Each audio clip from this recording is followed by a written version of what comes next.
Afonso Jacama diz que só aceita o convite se o Presidente da República aceitar a mediação internacional. A carta-convite do Presidente da República, Filipe Nyusi, chegou ao gabinete do líder da RENAMO na sexta-feira passada. Esta segunda-feira, 3 dias depois, veio a resposta. Afonso Jacama aceita conversar, mas impõe condições. A RENAMO já remeteu ao governo sul-africano, Igreja Católica e à União Europeia o pedido de mediação do diálogo com o governo, cujas respostas destas entidades foram favoráveis. Uma vez aceita a credenciação aos propostos mediadores, a presidência da RENAMO, de imediato, apresentará a lista dos membros que irão se juntar com a equipe do governo, já anunciada para a mesma missão. Diz a RENAMO numa carta enviada ao gabinete de Filipe Nyusi. A RENAMO exige ainda que os mediadores propostos sejam publicamente aceites, como forma de mostrar o comprometimento do governo com a paz e a reconciliação. A carta da RENAMO salienta que o seu líder concorda na necessidade do reinício do diálogo político e saúda a decisão do Conselho Nacional de Defesa e Segurança pelas recomendações dadas ao Presidente da República. No convite a Afonso Jacama, o chefe de Estado indicou para a preparação do encontro dos dois líderes Jacinto Veloso, antigo ministro da Segurança e membro do Conselho Nacional de Defesa e Segurança, Bem-vinda Levi, antiga ministra da Justiça e conselheira do Presidente da República. A equipe é ainda composta por um técnico da presidência. O MTM apela ao governo e a RENAMO a pararem com a guerra e a pautarem pelo diálogo para pôr fim à crise política que o país vive desde as eleições gerais de 2014. O apelo do Movimento Democrático de Moçambique foi lançado durante a realização desta marcha, que marca o 7º aniversário da criação deste partido. O MDM entende que o bem-estar da nação moçambicana depende unicamente de um diálogo aberto, permanente e inclusivo. Não, não à arrogância, não, não à intolerância, não, não o uso das armas para resolver o problema das armas de forma a conseguirmos a nos manter como partidos e como pessoas válidas nessa sociedade. Apelamos desde já que o clima instalado no país pela coligação FRE-NAMO, FRE porque FRELIMO tem armas, RE porque RENAMO tem armas e resolvem os problemas das armas a partir das armas. É necessário que se compreenda que o país não pertence nem a FRELIMO nem a RENAMO. O país é dos moçambicanos. Durante a marcha que percorreu as ruas Cruz Gomes e o prolongamento da Avenida Samora Machel, tendo depois desaguado na sede deste partido no bairro do Minhava, os membros do MDM pararam para dançar várias vezes como forma de manifestar a alegria pela passagem do 7º aniversário da sua criação e garantiram que sempre lutarão pela preservação da paz. Tolerância, inclusão e transparência em tudo que for assunto relacionado com Moçambique e o povo moçambicano. O MDM é uma realização do povo moçambicano e vem de facto sem arma entre os que têm as duas armas. Dizer, baixem as armas, fiquem calmos, deixe o MDM traduzir a governação da Beira, de Climane, de Nampula e de Gurue para a governação para todo o povo moçambicano, porque a marca do MDM é governar. A marca do MDM é governar ouvindo o povo. Um membro da RENAMO foi encontrado morto na manhã desta segunda-feira na Machixe, província de Inhambane, depois de ter sido dado como desaparecido na tarde do último sábado. A família do malogrado não sabe as causas do assassinato, mas descarta a possibilidade de um assalto. Trata-se de Ali Jane, um quadro sénior da RENAMO em Inhambane, que teria desaparecido na tarde do sábado passado, depois que saía da mesquita. Na manhã de domingo, começaram a circular rumores de que o mesmo teria sido assassinado, depois que o BI da vítima foi encontrado à beira do rio Nhanombe, entre a cidade da Machixe e o distrito de Omuene. Logo na manhã desta segunda-feira, familiares da vítima estavam naquele local em busca de vestígios de Ali Jane, até que, horas mais tarde, o pior veio a confirmar-se quando o corpo do finado foi encontrado debaixo desta vegetação, com sinais de violência, uma bala na cabeça e os pés atados. Saiu daqui com os amigos, a pé, por causa do sábado não levou o carro, então parou ali na Enge, estava a conversar com um familiar, depois dali arrancou para casa. Mas dali da Enge não entrou na casa dele, foi interceptado ali. Uns dizem que era um casal, outros dizem que eram homens só. E pronto, a partir daí desapareceu. Pronto, ficou-se à espera, as pessoas queriam saber onde é que está, não chega em casa, mas no dia seguinte é que se ouviu de que ele foi morto, assassinado. Aliás, não há relatos de que a vítima vinha sofrendo ameaças e a família descarta a possibilidade de tentativa de assalto. Há muita coisa que aparece agora, aparece que mesmo sejam outros bandidos, aparece que são... Mas o problema é que não houve, se fosse dia que sai de carro, a gente podia desconfiar que talvez queriam levar o carro, queriam lhe tirar o carro, mas não, nesse dia saiu a pé. Agora, em questões políticas, não sei se são questões políticas ou não. A polícia diz ainda não ter pistas sobre os autores deste assassinato e conta apenas com depoimentos de pessoas que assistiram à cena. Apareceram duas viaturas vindo do lado da Machixe em direção ao Moinho Chegado desse local, que fizeram a inversão de sentido de marcha, tendo ficado um carro do lado depois da ponte e um atravessou a ponte. O corpo da vítima seguiu do local do assassinato para a Mesquita da Machixe para o seu funeral, uma vez que o mesmo estava em avançado estado de decomposição. Operadores de transporte de passageiros e cargas na cidade de Nampula decidiram paralisar as suas atividades na rota centro e sul do país, na sequência dos últimos ataques ocorridos naquelas regiões. O atual cenário está a trazer enormes prejuízos aos transportadores. Transportadores estão desde domingo último com receios de exercer a atividade, alegadamente, devido a ataques que se registram no centro do país. Esta segunda-feira, a Associação dos Transportadores esteve reunida e decidiu por unanimidade interromper por um tempo ainda não determinado a rota centro e sul. As operadoras que circulam a partir de Nampula, Pemba, para a zona centro e sul, pararam com as suas atividades desde os ataques que foram registrando no sábado último, em que uma viatura da transportadora NAD perdeu o seu motorista. Alguns autocarros saem apenas de Nampula para Quelimane. A Associação dos Transportadores Rodoviários avança que os operadores estão a somar enormes prejuízos em resultado do atual cenário marcado pela morte de inocentes e civis. Ainda assim, há operadores que ignoram a posição da Astra. As transportadoras pagam as finanças e essas transportadoras, nesse preciso momento, estão prejudicadas porque já não podem exercer sua atividade. E com o atual cenário do Ministério de Transportes e Comunicações, que uma viatura só pode circular para um único destino, estão a ser retiradas rotas nas licenças dos transportadores e com esta paralisação por causa dos ataques, os transportadores não podem ir mais para nenhuma outra rota. O senhor presidente Afonso Chakama tem de parar de balear os motoristas, tem de mandar parar de balear os autocarros e os passageiros, porque estes não são militares. As crianças que estão a apanhar balas nas vias públicas, na estrada, não são militares. As senhoras que foram baleadas no sábado não são militares. Entretanto, estima-se que se encontram paralisados em Nampula mais de 12 autocarros de diferentes companhias.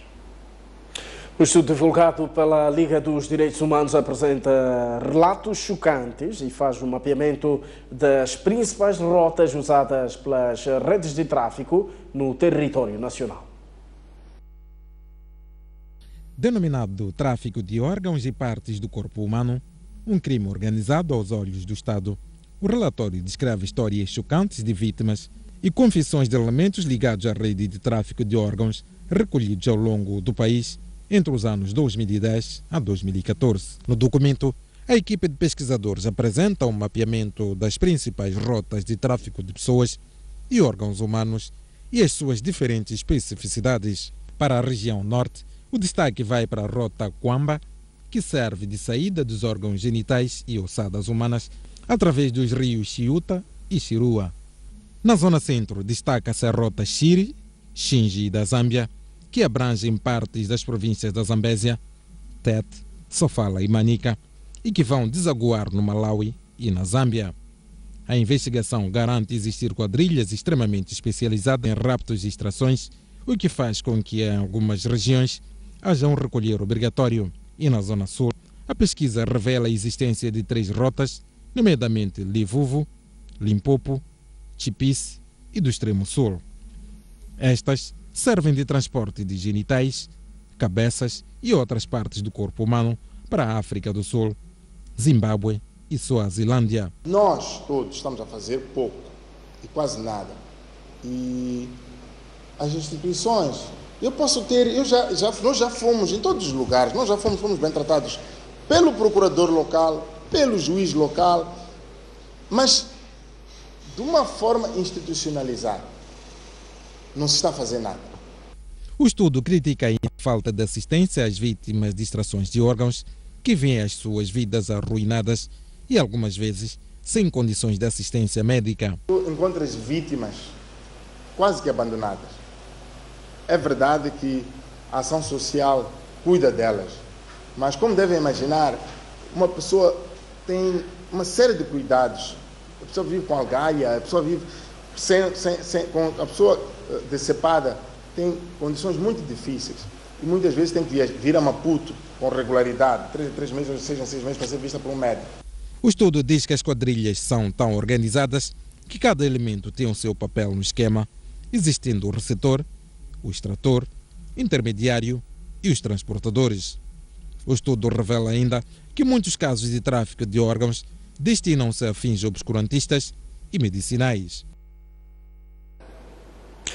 Alice Mapota, presidente da Liga dos Direitos Humanos, criticou a inoperância da polícia e de outras instituições do Estado perante este tipo de crime. Por seu turno, a Procuradora-Geral Adjunta Márcia Pinto disse que o documento servirá de base para as ações futuras da sua instituição.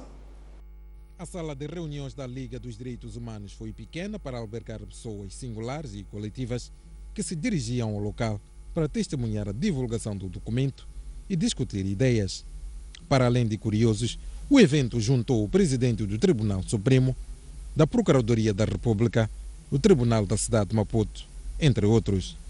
Na sua intervenção, Alice Mapota teceu críticas ao Parlamento por não se preocupar em estudar os contornos deste crime.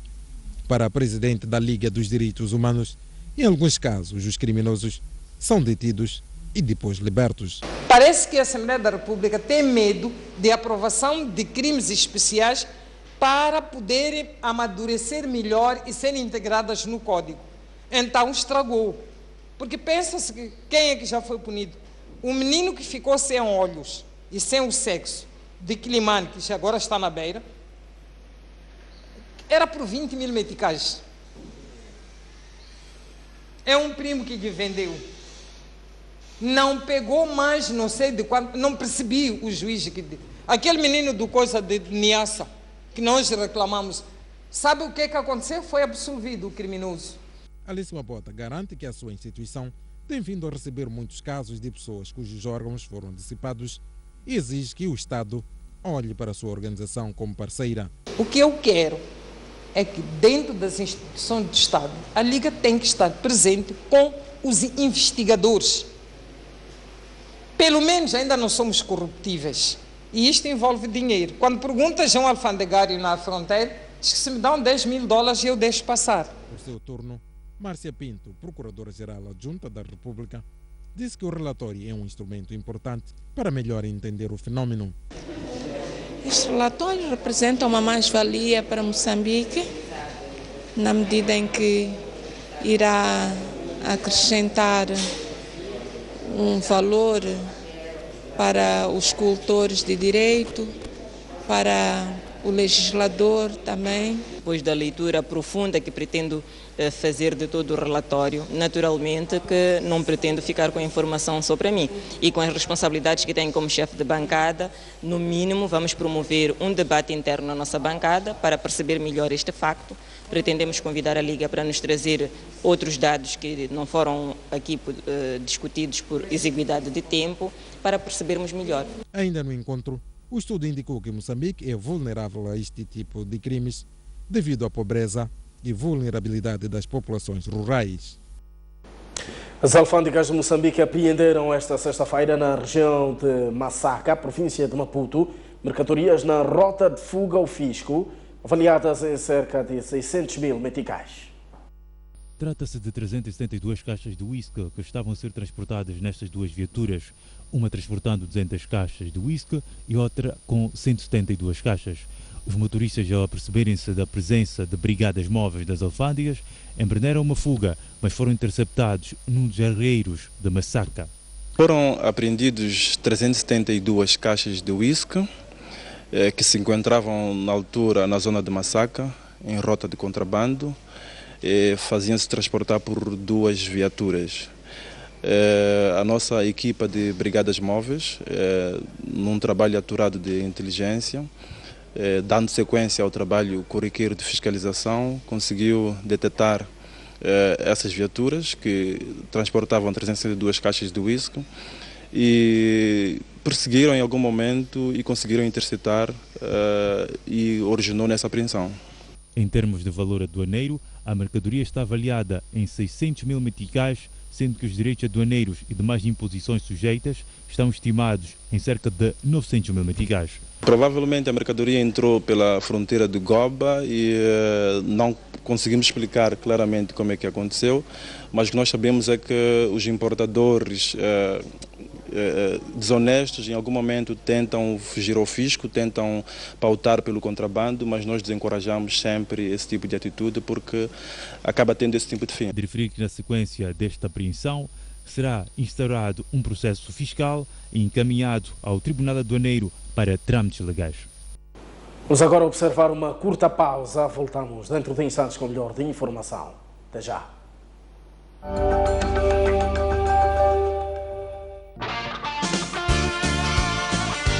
Conversas Soltas, um espaço de entrevista dedicado a diversos temas da nossa sociedade, com figuras de destaque. Neste espaço, a conversa informal. Afinal, o que é um artista? O artista é um pensador, é intelectual. A poesia que lhe encontra. Sim, eu já escrevo desde os 13 anos. É uma luta diária. A questão técnica tem um desafio muito grande. Todos os sábados, não perca.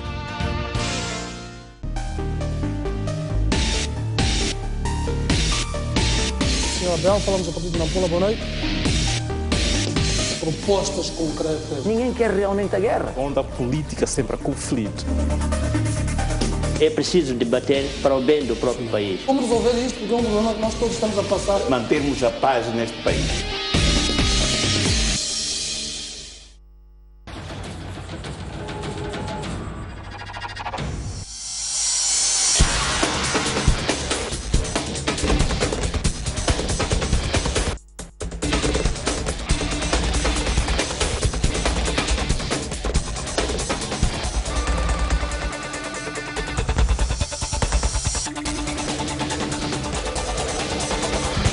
STV também é desporto.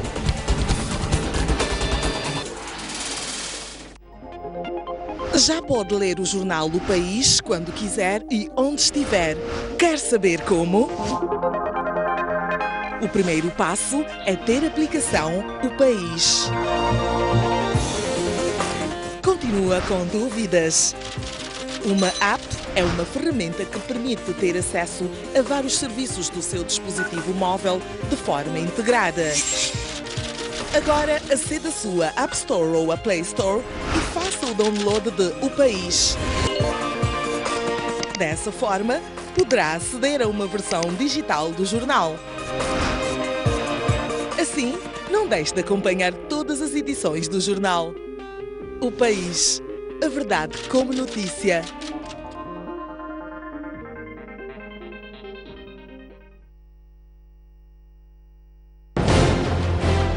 Um país sem ídolos é um país sem referências.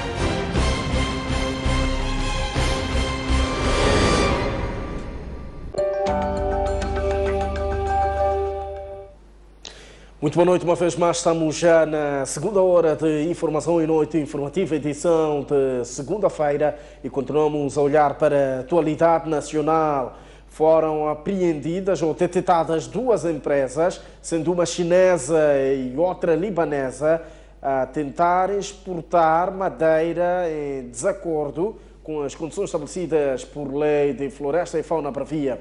O facto ocorreu no porto de Quelimane.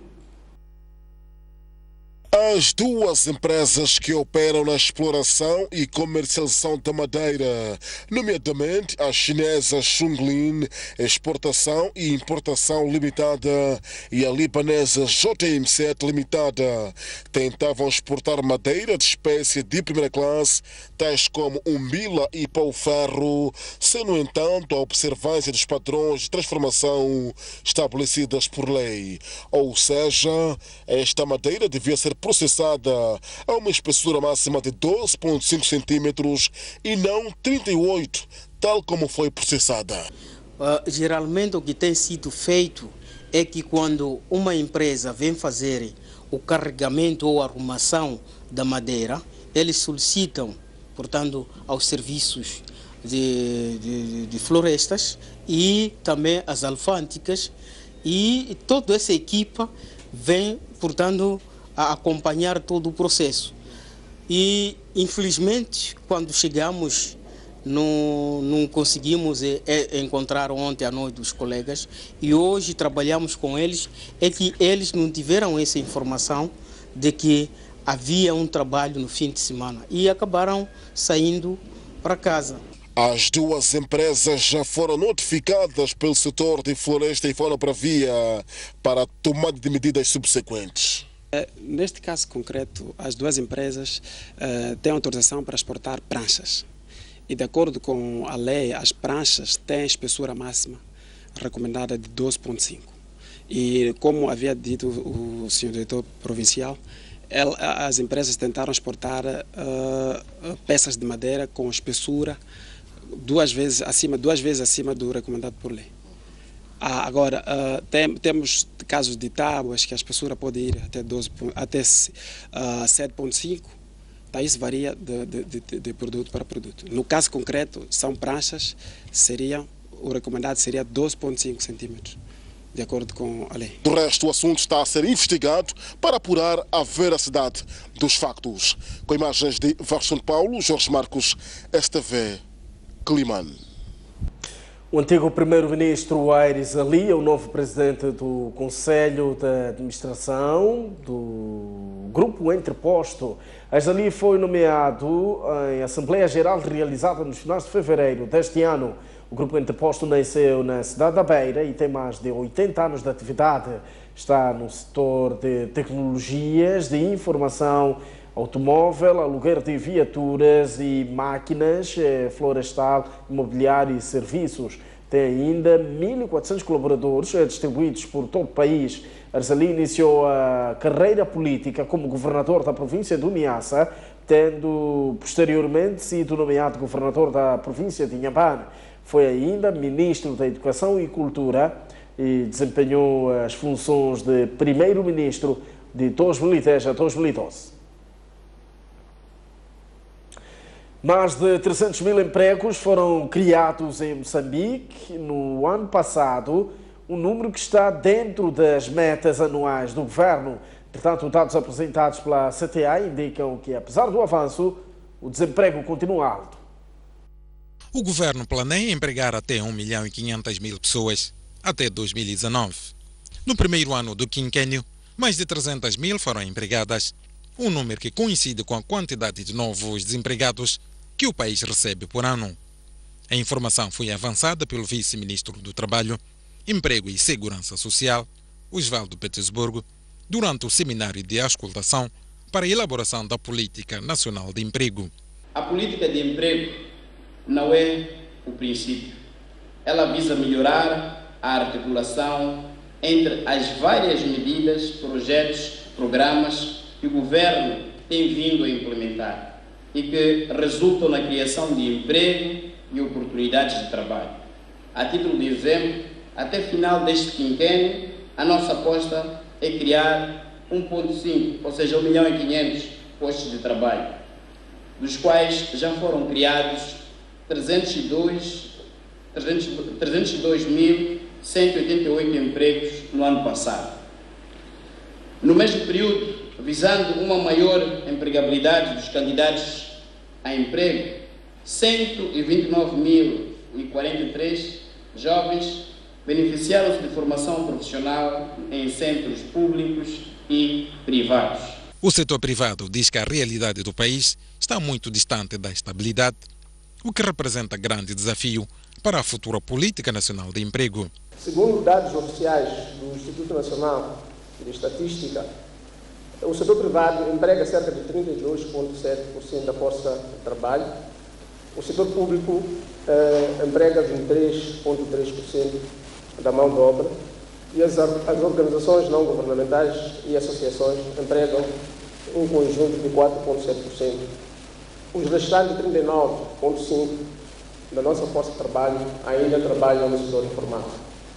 Em termos de tamanho de empresas, as pequenas empresas absorvem cerca de 78,7%, enquanto que as médias e as grandes ocupam apenas 8,5% da mão de obra.